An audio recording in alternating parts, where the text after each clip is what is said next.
gonna shake your hand the same way. I'm gonna look in your eyes the same way, because I know that at some point we're gonna win. In the world of sports, where emotions run high and the stakes are even higher, moments of defeat often reveal more about a leader than moments of triumph. On a night when the South Carolina Gamecocks faced a devastating loss to the UConn Huskies, Dawn Staley, their legendary coach, stood at a crossroads. The game, a clash of titans in women's college basketball, could have marked a low point in her illustrious career.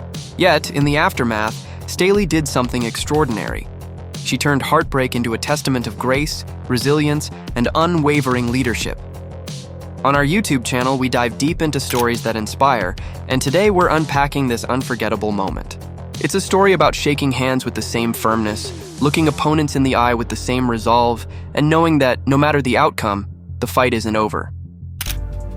And I don't want to give anybody a psychological advantage. They know when you kick their butt, and you know when you kick their butt. So it's the same.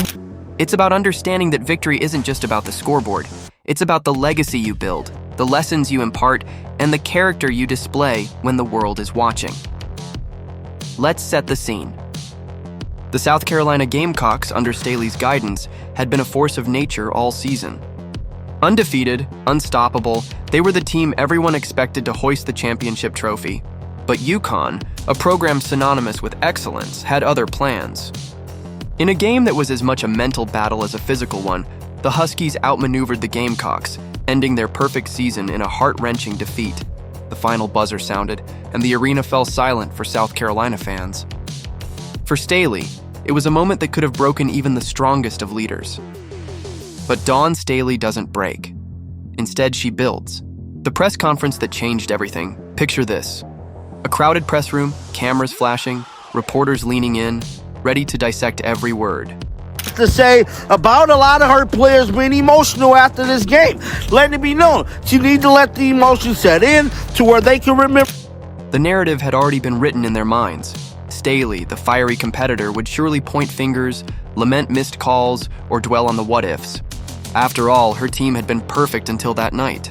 The weight of an undefeated season, the hopes of a fan base, the dreams of her players, all of it had come crashing down. Most coaches would have crumbled under the pressure, or at the very least let frustration slip through. But Staley? She walked into that press room with the poise of a queen. Her eyes were steady, her voice calm, her posture radiating control. She sat down, took a deep breath, and began. Her first words weren't about her team's shortcomings or the pain of defeat. They were about respect. Much respect to UConn, she said, her tone deliberate and sincere. They played a masterful game. The room fell silent. Reporters exchanged glances, pens paused mid-sentence. This wasn't the meltdown they'd anticipated. I must say,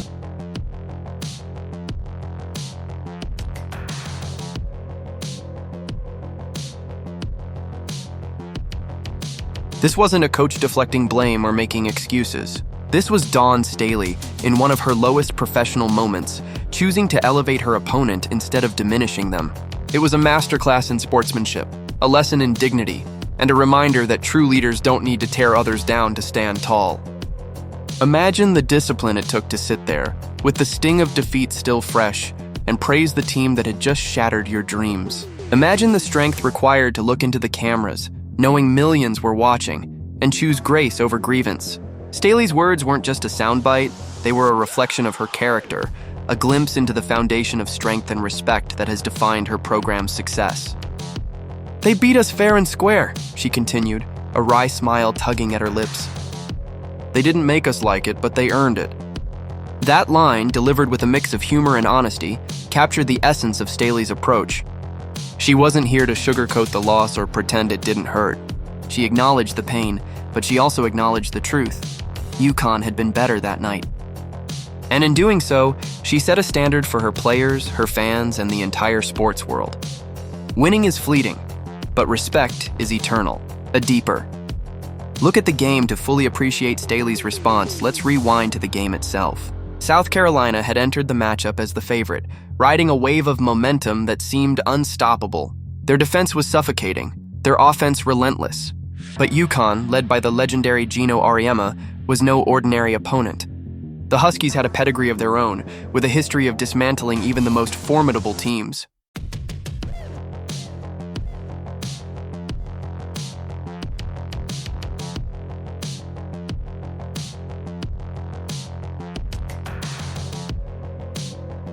The game was a chess match from the opening tip. South Carolina's strategy relied on their physicality and depth, wearing down opponents with relentless pressure. But UConn countered with precision and poise, exploiting every Gamecock mistake. Missed layups, basketball's easiest shots, piled up for South Carolina. Turnovers crept into their game plan. And UConn, like a predator sensing weakness, pounced. "We couldn't convert the looks we usually make," Staley admitted later, her voice tinged with... Her use of "we" was telling. There was no finger-pointing, no singling out players for their mistakes. Staley shouldered the responsibility alongside her team, emphasizing collective accountability. It was a subtle but powerful message. In victory or defeat, we rise and fall together. There was a fleeting moment of hope in the second half when South Carolina drained a three-pointer, sparking a surge of momentum. The crowd roared, sensing a comeback. But UConn, as they so often do, responded with ruthless efficiency, neutralizing the threat and reclaiming control. Staley recognized it immediately. "They took away our momentum," she said, her tone matter of fact. "That's what great teams do." Her analysis wasn't just about what went wrong, it was about what UConn did right. She praised their execution, their discipline, their ability to capitalize on every opportunity.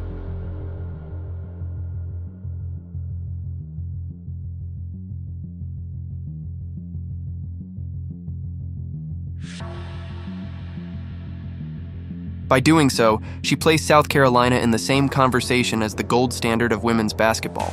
It was a strategic move, one that acknowledged UConn's greatness while subtly reinforcing her own program's place among the elite. The emotional weight of defeat. While Staley's press conference was a study in composure, it was her comments about her players' emotions that revealed the depth of her coaching philosophy. After a loss of this magnitude, most coaches rush to console their players, offering reassurances to soften the blow. Not Staley. Her approach was as unconventional as it was brilliant. "I hope they're crying," she said, her words cutting through the room like a blade. "I hope they're feeling every bit of this." At first glance, it might seem harsh, even cruel. Why would a coach want her players to be in tears? But Staley's reasoning was rooted in a profound understanding of human motivation.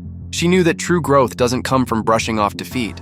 It comes from sitting with it, letting it sear into your soul, and using it as fuel for transformation. "When you feel the weight of a loss like this, it changes you," she explained. "It makes you work harder. It makes you analyze what went wrong, what separates us from them, and how we close that gap." Staley wasn't wishing pain on her players, she was wishing for their evolution. She understood that tears shed in the locker room would crystallize into determination. Each pang of disappointment would drive them to the gym, to perfect their layups, to tighten their passing, to commit to the standards she'd set.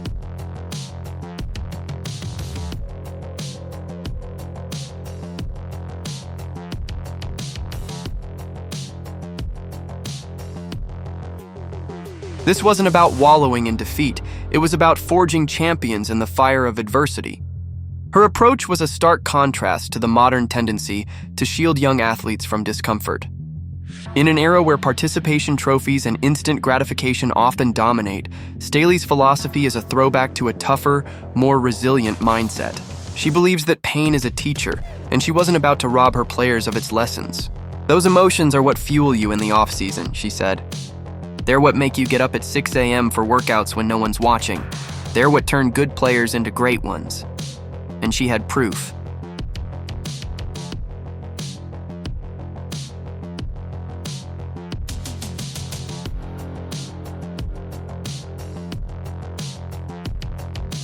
Staley pointed to her senior class, a group of players who had transformed their own past heartbreaks into a legacy of success.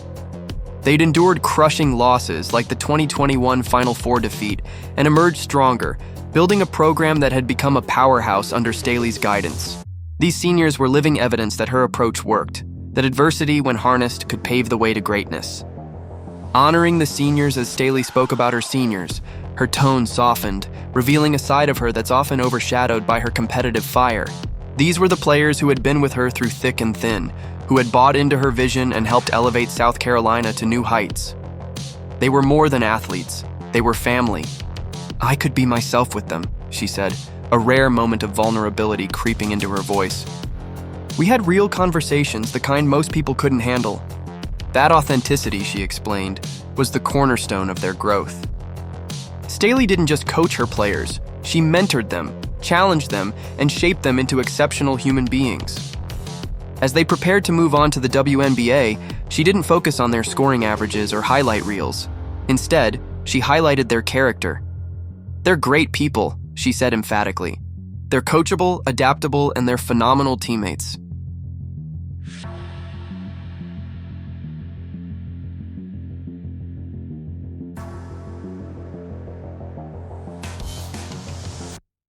Those are the qualities that matter, the ones that make you valuable to any organization.